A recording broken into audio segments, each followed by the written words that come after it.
고린도 교회는 4개의 분파로 나누어져서 분쟁이 있는 교회였습니다. 이 분쟁은 내가 누구에게 침례를 받았는가로 시작해서 결국에는 이게 내가 너보다 나아 라는 교만과 자랑에서 비롯된 분열이었습니다.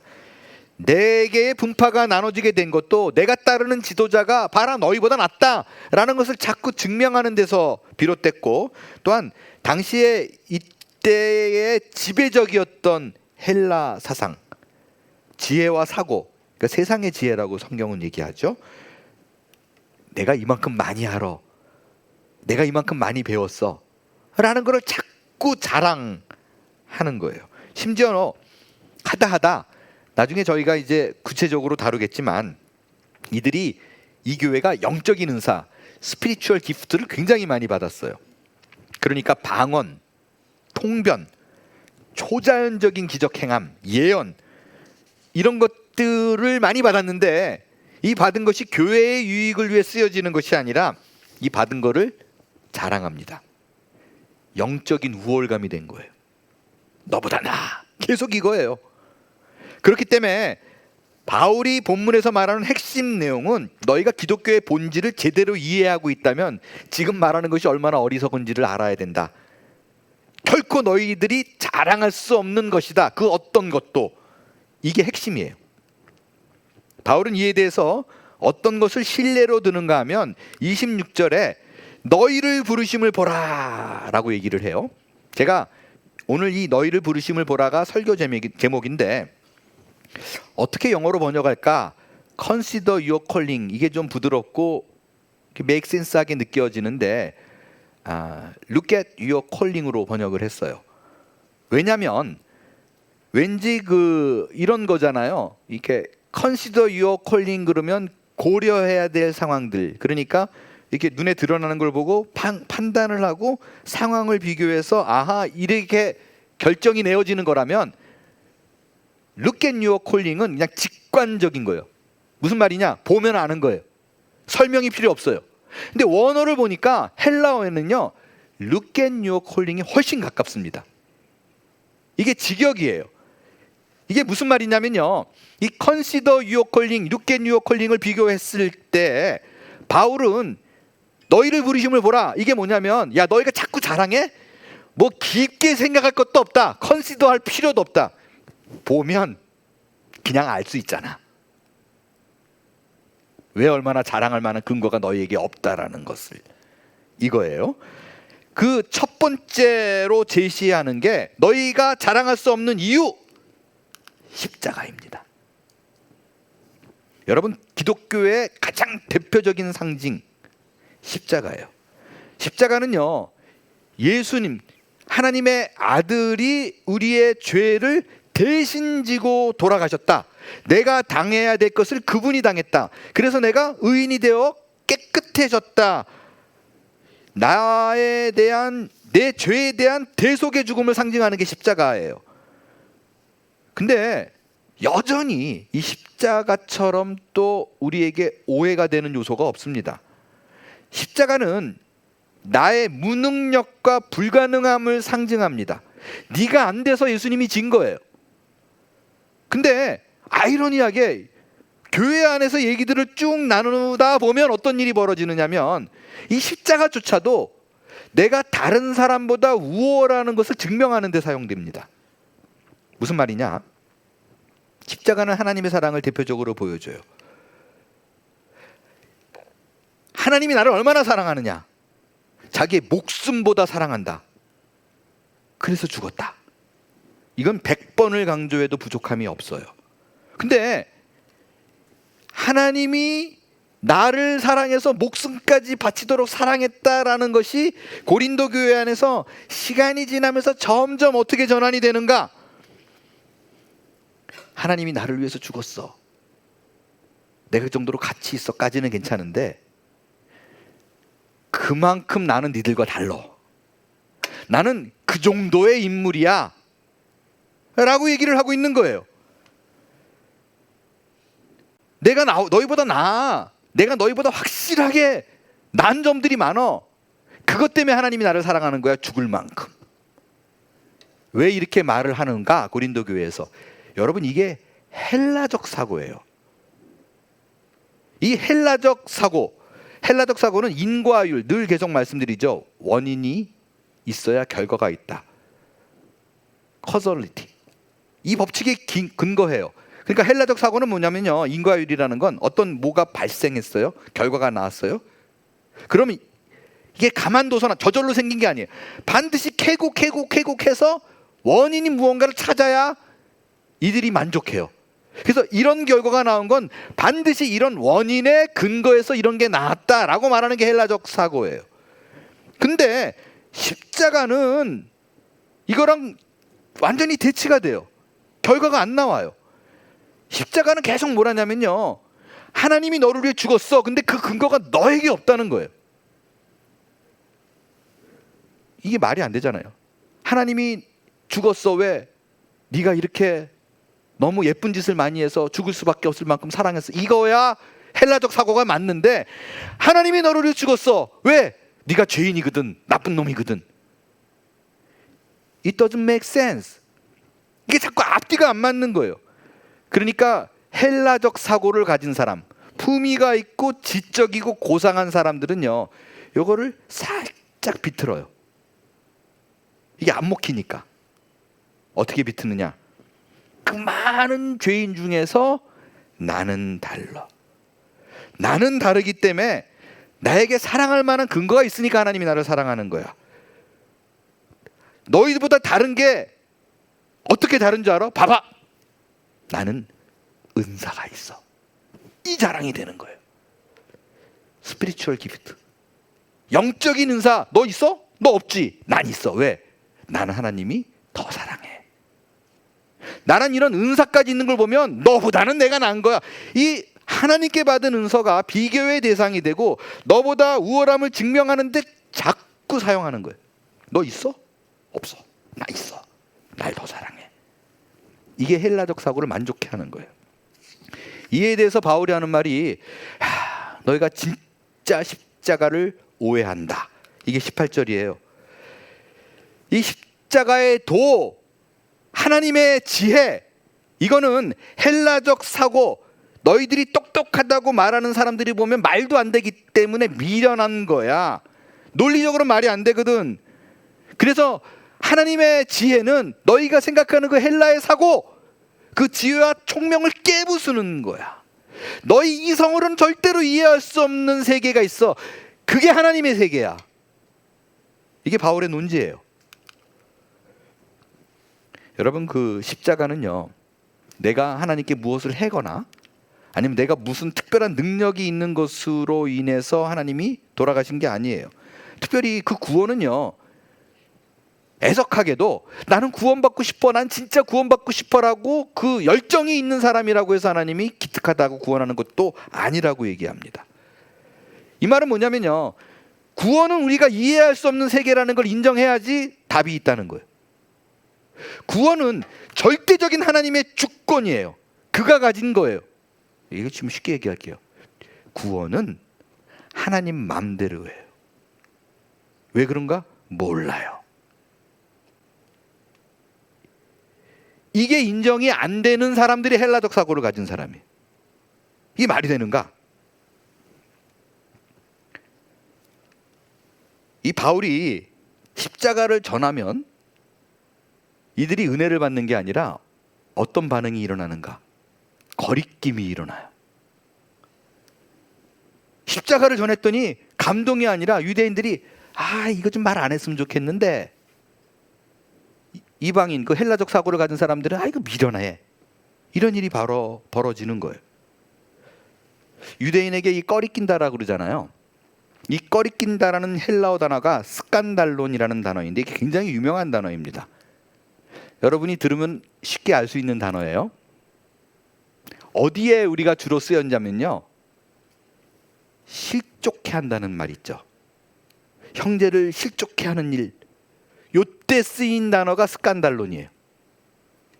그러니까 유대인들에게 십자가를 전했더니 이들이 은혜 받는 게 아니라 걸려 넘어져요. 자꾸 상처받아요. 실족해 해요. 믿음이 떨어져요. 왜 그런가? 왜 유대인이 실족하는가? 그들이 갖고 있는 메시아 사상 때문에 그래요. 메시아는요, 로마를 깨부시고 이 땅에 강력한 통치권으로는 왕이어야 돼요. 근데 메시아인 줄 알았던 예수님이 죽었어요. 처형당해 죽었어요. 그럼 유대인이 보면 뭐냐면요, 절대 메시아일 수가 없어요. 왜? 로마 체제 아래에서 실패한 사람이에요. 그리고 그 어떻게 처형당했냐, 그 방법적인 것도 실족하게 만들어요. 방법이 십자가잖아요. 십자가는요, 어지간한 죄인이 아니에요. 반역자, 살인강도, 이런 중범죄를 저지른 사람이 당하는 게 사형법이에요. 그리고 메시아라 그러면요, 하나님께 쓰임받는, 하나님을 대표하는 뭐 이런 건데, 생각해 보면 하나님을 대신하는 사람은 율법을 잘 지키는 사람이어야 돼요. 완벽한 사람이어야 돼요. 근데 어떻게 죽어요? 범죄자로 죽어요. 그러니까 이게 유대인들은 너무 힘든 거예요, 받아들이기가. 너무 앞뒤가 안 맞거든요. 제가 좀 실감나게 말씀을 드릴게요. 저는 한문교회 목사예요. 근데 어느 날 제가 범죄를 저질러서 미국 법에 접촉돼서 처형을 받았어요. 근데 그 처형이 뭐냐면, 저를 빨개 벗겨가지고 페어팩스에 있는 가운데 한가운데 있는 가로등에 이렇게 매달려 죽게 만들었어요. 그러니까 지나가는 사람이 빨개 벗긴 내 모습을 다 보는데, 아이고, 애석하게 여기다가 한몸교회 담임 목사 이러고 써붙였어요. 지나는 사람이 다 봐요. 그러면 내 처형당한 그 모습, 그 이후에, 그 사건 이후에 여러분들이 한몸교회 교인인 게 자랑스러울까요? 수치스러울까요? 이게 바로 스칸달론이에요. 한몸교회 얘기를 하면 스칸달론, 실족해 되는 거예요. 힘들어져요. 그게 지금 유대인이 전하는 십자가예요. 뭐 이것저것 다 떠나서요, 성경에 뭐라 그러냐면 나무에 달린 자는 하나님께 저주받은 자래요. 예수님은 나무에 달려 죽었어요. 그러니까 그 고린도 교회에 앉아있는 사람들은 예수님이 십자가에 달렸다는 말을 좀 안 했으면 좋겠어요. 용납이 안 되는 거예요. 이거는 십자가라는 걸 여러분 그 입에 이렇게 내미는 것도 수치스럽고 힘든 얘기인데, 하나님의 아들이래요. 그러니까 그 모임 자체에서 이 헬라적 사고가 지배하기 시작하면서 십자가가 빠져요. 십자가가 슬그머니 없어지고 헬라적 사고, 마땅한 윤리적, 도덕적이고 이성적인 사고로 이들이 설득하는 그런 일이 일어나는 거예요. 자, 여기까지 제가 얘기하면 여러분 중에 누군가는 분명히 이런 얘기를 하는 분들이 있을 거예요. 목사님, 그거 제가 다 아는 얘기예요. 지금까지 저도 알아요. 다 배웠어요. 저는 목사님, 뭐 예수님이 십자가에 돌아가시는 게 나한테는 어렵지 않아요. 왜냐하면 나는 진짜 죄인이라고 생각하거든요. 저는 예수님 때문에 의인이 됐고, 예수님 덕분에 내 자가 씻겨져서 예수님 덕분에 내가 구원받았어요. 그거에 제가 의심한 적이 없고 나는 분명히 그걸 믿어요. 여기 앉아계신 분들 대부분 아마 그럴걸요? 침례를 받으신 분들 대부분 아마, 목사님 저는 뭐 내가 죄인인 거 알아요, 이럴 거라고요. 자, 그런 분들에게 제가 지금 드리는 질문을 좀 심각하게 한번 생각해 보세요. 잘 생각하고 대답해 보세요. 그래요, 나는 죄인인 거 내가 알아요 라고 말하는 분들, 내가 죄인이에요 라고 말하는 그 대답이, 내 인격이, 내 성품이 정말로 저기 뉴스에 날마다 나오는 그 잔인무도한 흉악범들보다는 낫다고 생각이 있어요? 그들간에 이게 뉴스에 나오면 어휴, 내가 나올 걸 저 사람이 나왔네, 이런 생각이 있어요? 아니면 전 나쁜 놈들 이런 게 있어요? 제가 조금 더 양보할게요. 전 나쁜 놈이라는 게 저도 좀 있어요. 그런 분들, 그래도 혹시 여러분 마음에 그래도 저 나쁜 강간범들, 살인범들보다 내가 조금은 난 것 같아요. 아니 그냥 조금은 난 것 같아요. 이런 생각 있어요?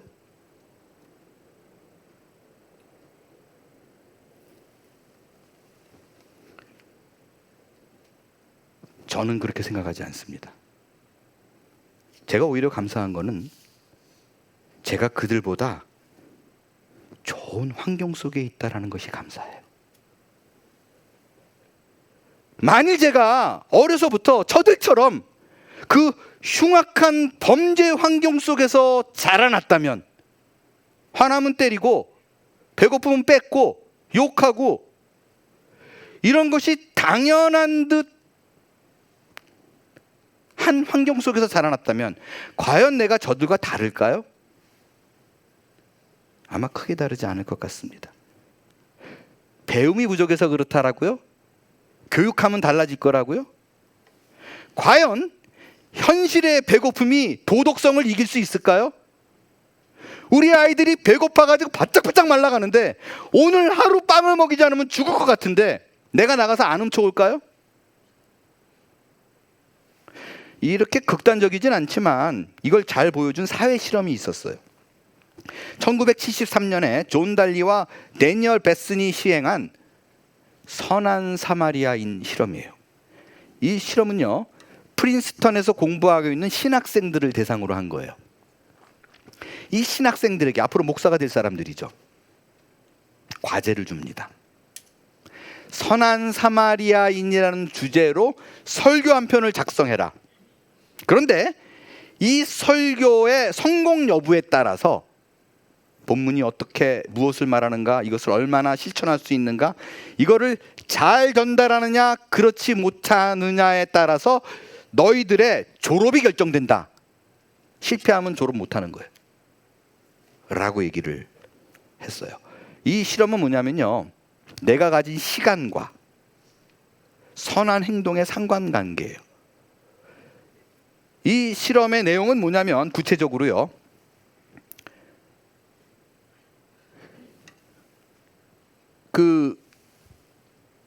오늘 이 자리에 모여가지고 설교를 해야 되는 장소에 모여 있어요. 100명이 모여 있는데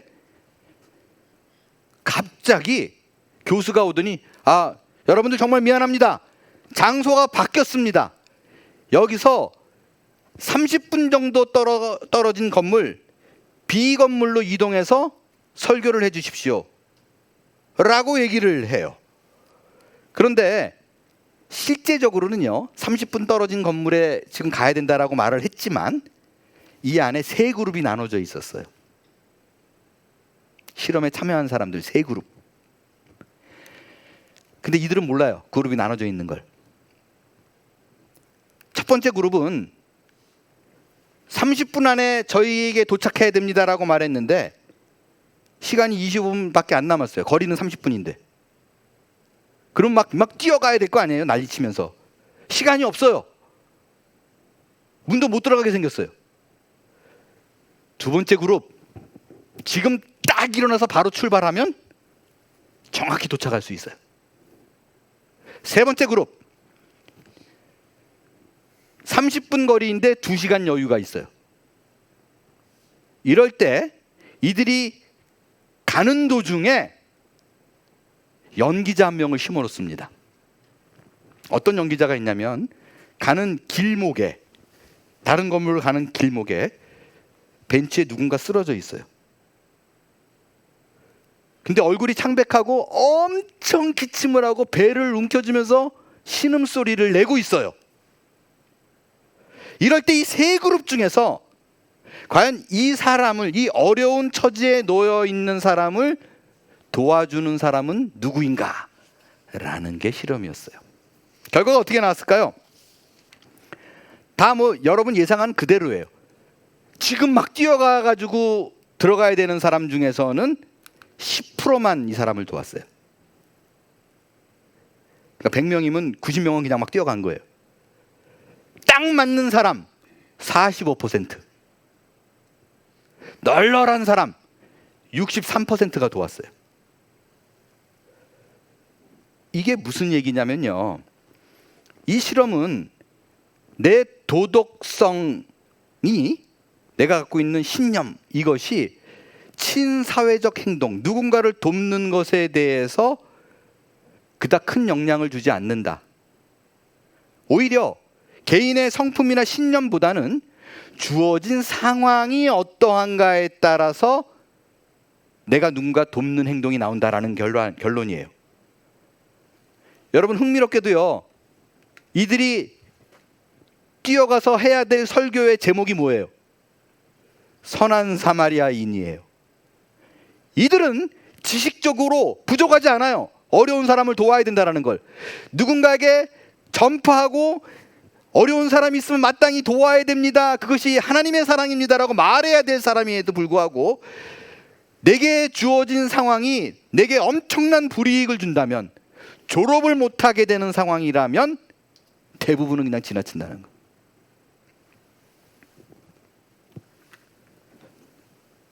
이렇게 말씀을 드려도 분명히 여러분 중에 이런 분들이 계실 거예요. 실험해 보면 아무리 자기에게 불이익한 상황이 오더라도 10%의 사람은 돕는 사람들이 있었잖아요. 그죠? 자기가 분명히 졸업을 못할지언정 저 사람은 놔둬선 안 된다, 10%의 사람은 도왔어요. 그걸 보면 어떤 생각이 들어요? 그게 나야. 그 10%가 바로 나야. 이런 생각이 들어요. 왜냐하면 나는 어릴 때를 뒤돌아보면 누군가 불쌍한 사람이 있으면 못 견뎌 했어요. 그리고 내 성품상 목구멍에 칼이 들어와도 그냥 굶어 죽으면 죽었지, 내가 아무리 내 과거를 돌이켜 생각해봐도 강도짓 할 사람은 아니에요. 분명히 이 자리에 있습니다. 저도 동의해요. 분명히 우리 중에는 10%는 굶어 죽어도 나쁜 짓을 안 할 거예요. 선한 행동을 택할 겁니다.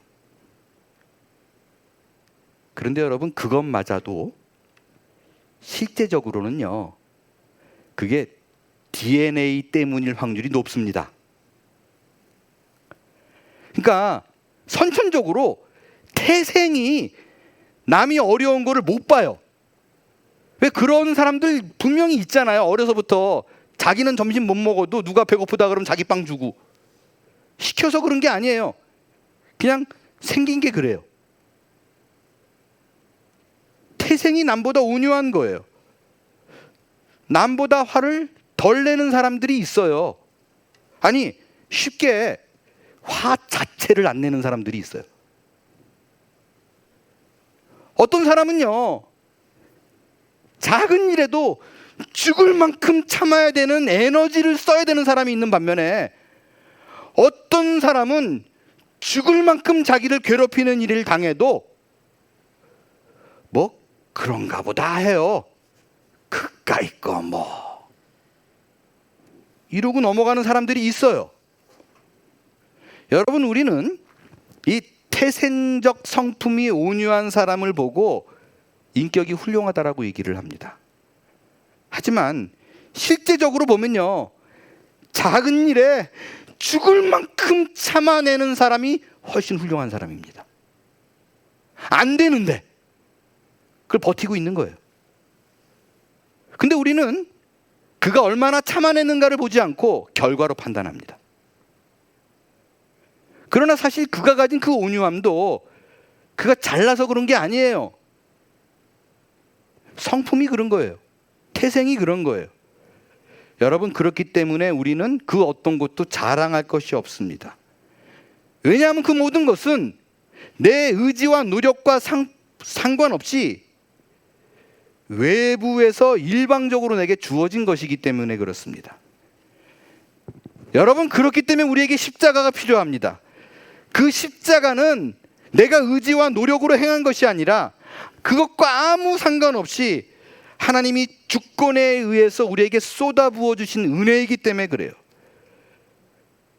그렇기 때문에 사도 바울이 고린도 교인들이 잘난 체하는 그들에게 그렇지 않아 라고 말하며 대표적인 예를 든 것이 십자가입니다. 그가 고린도 교인들에게 너희가 교만할 수 없는 또 다른 이유를 제시합니다. 그건 전도예요. 바울이 이 고린도 교인들에게 너희가 잘난 것이 아니다, 자랑할 게 없어 라는 한 예로 전도를 말한 것은 굉장히 흥미롭습니다.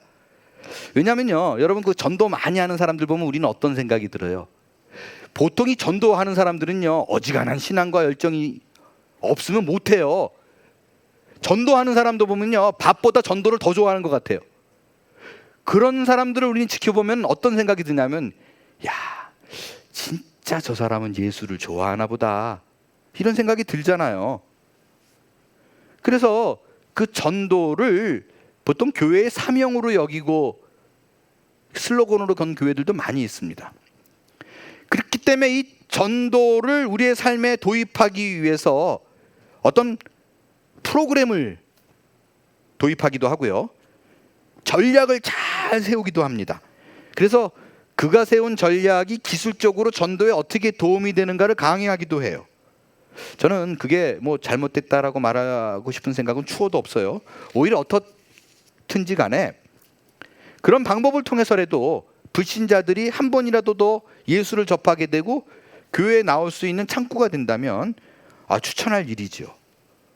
근데 이런 전도 프로그램들이 활성화되고 잘 돌아갈 때에 또 누군가 전도자라는 사람들이 나와서 강의를 할 때 은연중에 우리에게 뭐가 심어지냐면요, 프로그램 때문에 전도가 됐다고 생각하고 저 사람이 능력이 있어서 전도가 된다라고 자연스럽게 생각합니다.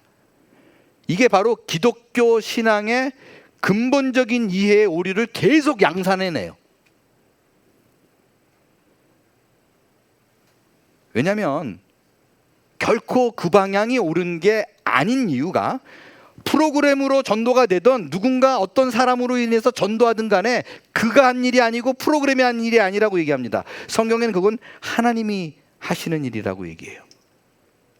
왜냐하면 전도는 엉뚱하게 하나님 보시기에 이건 완전 무식한 거야, 미련한 거야 라고 하나님이 얘기해요. 하나님은 전도를 미련한 방법이라고 얘기해요. 왜 전도가 미련한가? 이 헬라적 사고로 보면요, 기독교가 말이 안 되는 요소가 너무나 많아요. 당시에 그 헬라 사상이, 그 철학이 뭐예요? 플라톤, 아리스토텔레스, 스토아, 논리와 이성이에요. 이게 앞뒤가 맞아야 돼요. 그리고 그리스 로마 신들은 뭐예요? 제우스, 아폴로, 아레스, 다 어때요? 강력해요. 누가 덤벼요? 꼼짝 못해요. 영웅이에요. 인간이 도달할 수 없는 힘을 가졌어요. 근데 그들 입장에서 보면 신이 죽었네, 인간에게 맞아 죽었네, 이게 용납이 안 되는 거죠. 그게 무슨 신이야? 그 신을 어떻게 믿고 나의 인생을 맡겨? 그래서 아레오바고에서 바울이 전도할 때 그들과 막 논쟁을 벌이는 거예요, 그 스토아 철학자들하고. 이게 전하면 그들이 말도 안 돼 이러고 있는 거예요. 그러니까 다르게 바꿀 수는 없잖아요, 복음을. 그러니까 그들이 보기엔 뭐예요? 완전히 미련한 짓이에요. 그러니까 이 말은 그건 무슨 얘기냐면요, 전도는 세상의 지혜, 사람의 능력으로 안 된다는 거예요. 바울이 지금 그 얘기하고 있는 거예요. 여러분 생각해 보세요. 전도 프로그램 돌렸더니 사람들이 가득 찼어요. 100교회 중에서 몇 교회가 그럴 것 같아요? 만약에 모든 교회가 그 프로그램 도입하면 사람들이 막 배가 성장하면 왜 교회마다 다 도입하죠? 100개의 교회 중에서 전도 프로그램 도입해가지고 성공한 사례가 많지 않아요. 그게 팩트예요. 저도 되면 분기별로 바꾸죠. 계속 좋은 걸로. 전도 잘하는 사람 와가지고 강의해요. 그래서 그 교회가 10,000명 돼요? 여러분 그게 현실이에요. 안 돼요. 실제는 아무리 프로그램 돌려도 웍 안 해요. 전도 왕이 된 사람들 보세요. 만약에 지혜로 되는 거라면, 논리적으로 되는 거라면 전도 왕은 다 박사들이 돼야죠. 전도 왕 된 사람들 보면 박사들 거의 없어요. 어떤 사람들이에요? 지혜로운 사람 많지 않고, 능한 자 없고, 학벌 좋은 자들은 없어요. 하나님의 일하심은 언제나 똑같아요. 하나님은 미련한 자, 약한 자, 천한 자, 멸시받는 자, 없는 것들을 통해서 있는 자들을 부끄럽게 합니다. 왜냐하면 전도는 내 능력, 내 힘이 아니라 이미 사실은 하나님이 선택된 백성들이 있는데, 하나님이 그 선택된 백성들을 구원하는 방법을 그냥 사람이 가가지고 말하는 걸로 그 전도를 쓰는 것뿐이에요. 그러니까 말이 안 되는데 이상하게 전도가 돼요. 논리도 안 맞고 이론도 안 맞는데 눈물을 흘리네. 전도는 그냥 도구일 뿐이에요. 이미 작정된 자들이 있어요. 그렇기 때문에 내가 자랑할 수 없습니다. 그럼 여기서 우리가 이런 질문이 생겨요. 목사님, 선택된 자들이 있다며요. 그래서 가면 된다며요. 안 되던데요. 제 말 다 동감하시죠? 저는 평생 전도를 해봤습니다. 몇 명 없어요. 왜? 한두 번 해봤는데 안 되거든요. 그럼 어떤 생각이 들어요? 누구는 한두 마디 했는데 되네요. 그럼 나는 은사가 없다. 해봐야 소용없다. 규정지어요. 이게 전도를 오해해서 생기는 겁니다. 제가 골백 번 드리는 말씀이지만, 전도는 교회를 데리고 오거나 내가 믿게 만드는 게 전도가 아니에요.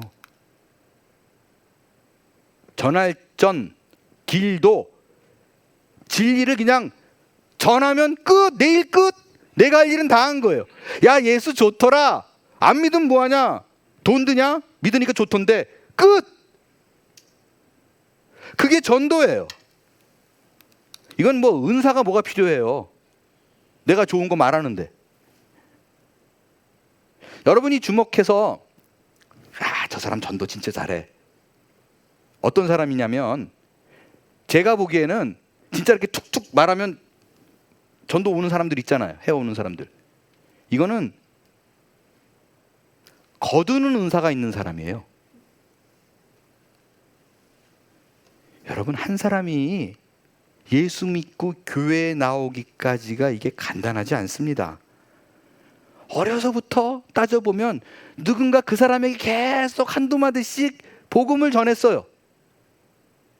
그게 쌓이고 차곡차곡 쌓이다가 어느 누군가 한 사람이 그 마지막에 툭 전한 사람이 있는데, 그 사람 때문에 교회 온 거예요.